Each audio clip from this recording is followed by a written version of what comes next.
I'm sorry that it's so dark. Anyway, the reason why I have this sort of satanic ritual set up, this more casual, vertical recording, is because I really want to discuss things today in a more general, casual fashion, and I want to diverge all over the place. But I want you guys to get to know who I am as a person. First of all, there's coconut oil in my hair. That's why it's so greasy right now, because I'm about to shower. So I mainly wanted to discuss something that I'm really upset with in the world. I feel a sense of dysphoria when it comes to this as a tranny in this world. I'm really upset by how uptight and politically correct everything is. I think part of the trauma of being a tranny is there's this relatively inalienable sense of being an outsider, and I don't know if that's fully eradicable. I think that sort of comes with the territory of occupying a kind of grey space of genders, socialized as a male from birth and then occupying the female role once you're conscious enough to choose how to live your life. I think there is a sense of dislocation there. There is an inalienable difference between me and most other women. Now, for all intents and purposes, by my standards and how I live my life, I'm completely fine with identifying as a woman, fitting into female spaces. I'm okay with using the women's bathrooms. If ever there's a social situation where men and women diverge, I think nearly all people who are pretty reasonable and practical assume that I'm going to go in the direction of the women. That's where I go. Girls' night out, girls' bathroom, it's more logical than me hanging out with a bunch of dudes, going into the men's bathroom, operating as a man in society. I think you can just deduce from my secondary sex characteristics what is reasonable, how I present myself, regardless of whether you agree or disagree with the minutiae or you have some sort of religious aversion. I think for practical purposes, we can all agree where I fit in more when it comes to men and women. I feel a sense of sadness and dislocation because there is such uptightness and ridiculous standards, and these new modern academics, which really are, I really think, a fringe minority, have overtaken the media and popular culture and convinced everyone to believe that if you have pretty standard common beliefs, you are awful, right? If you have any reservations about the Black Lives Matter movement, if you are in favor of pro-life, if you are religious or whatever, really standard beliefs that many people have always had, we're now convinced we're terrible people. We are scared to speak out that we have them, right?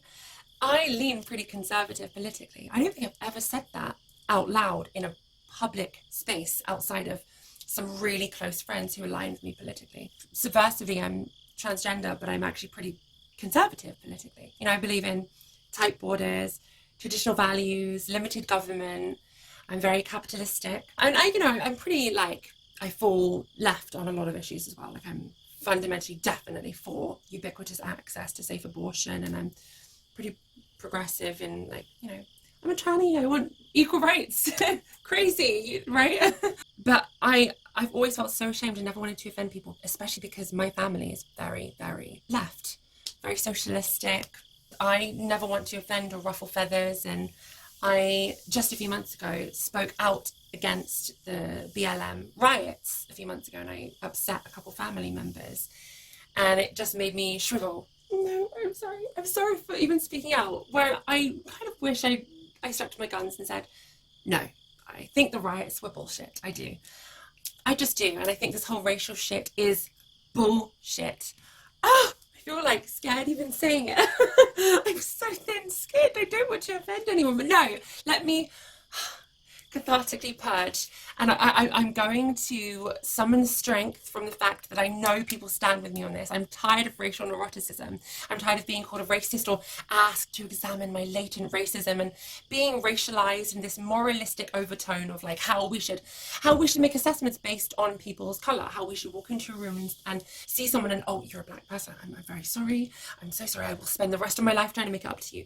Critical race theory and all this criticalness when it comes to race, and how someone literally said to me the other day, wait, you're transgender, you're supposed to be democratic, you're supposed to be on the left. I don't want to live in a world where because I have a cock I'm supposed to think a certain way. I'm not really interested in that, actually. I don't like that. And I know what it's like, because I'm from such a leftist family. I know what it's like to I'm not saying my family view the world like this, I'm not sure, but I know what it's like to be so heavily on the left that the world is honestly divided into left and evil. Like, honestly, that's it. Like, if you're not on the left, what's wrong with you? I remember when, what's her name? Melissa Joan Hart, is that her name? Who used to play Sabrina the Teenage Witch. I remember she came out as conservative and I just thought, I had no idea you were evil. Because of course that's just what it means. Like, how can you think like that? It's just so wrong, until I start getting into politics and realizing where I stand. I mean, I'm not conservative. Let me just make that very, very clear. I'm not conservative. I'm independent. I am all over the place. I will vote for this at one point and then this at another. And people call that fence sitting, I say to that, because I'm sorry that I don't pledge allegiance. No, I'm on the side of the truth. I'm on the side of logic and rationality, and I have my beliefs, and they sometimes fall over here, sometimes fall over here. I don't care what label I have. But I think we need to start being brave and saying how we really feel. We don't have to be inflammatory or adversarial, but just be more staunch in how you think.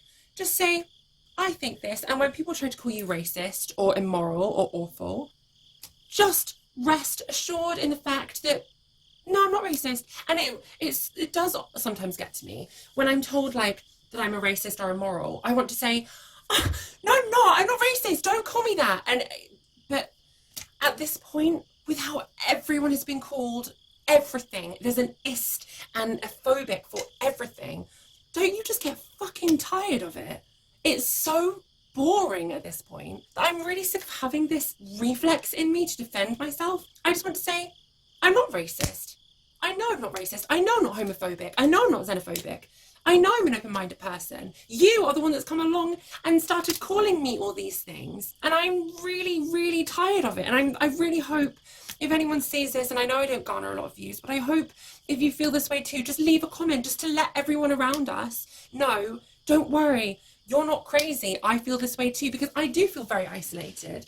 Living in a world where I'm told that I can't have these views and that I have to skirt around these issues because I'm worried about what people think of me. I do kind of feel crazy. My point is, how does this relate to me being a tranny, right? Well, pertaining to the whole transgender issues, gender issues, all that stuff, it really upsets me that I want to assimilate into normal society and be accepted as much as a tranny reasonably can. You know, there's always going to be people with reservations and be trepidatious about the whole idea. But as much as one reasonably can, I want to just fit in and function in free society. And that's counterproductively impeded by the wokes who are militant and discriminatory. You know, something random that I want to address that I really take issue with is the LGBT agenda. When I say agenda, I'm not saying gays, lesbians, trannies, all that don't exist. Hi, we do. But I'm saying I think there is something pernicious permeating academia and particularly children's education that I think is just so inappropriate. I don't think children should be taught anything more than the incredibly basic level of transgenderism, right? Teach them that transgender people exist, of course. Like, you know, if that comes up and that's relevant, yeah, fine, let them know we exist.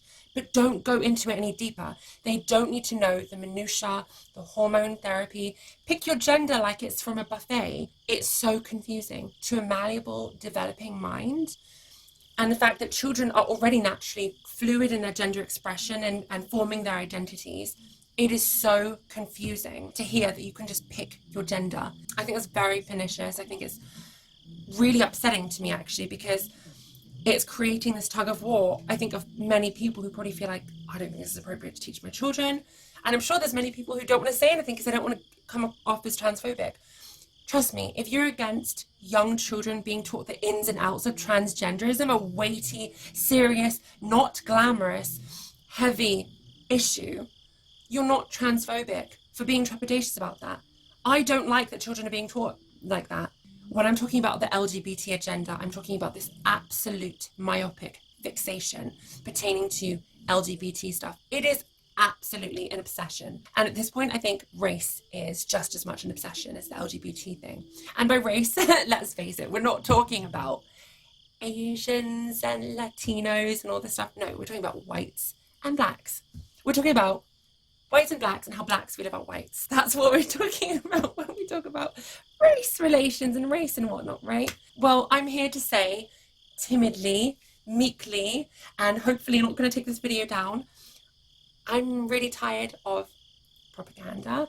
I'm very tired of being told what to believe. I'm tired of being called a racist. I'm tired of being called an evil person for having my beliefs. I think I'm pretty reasonable, and I want to see intellectual diversity. I want to see people have the courage of coming forth and expressing what they really feel.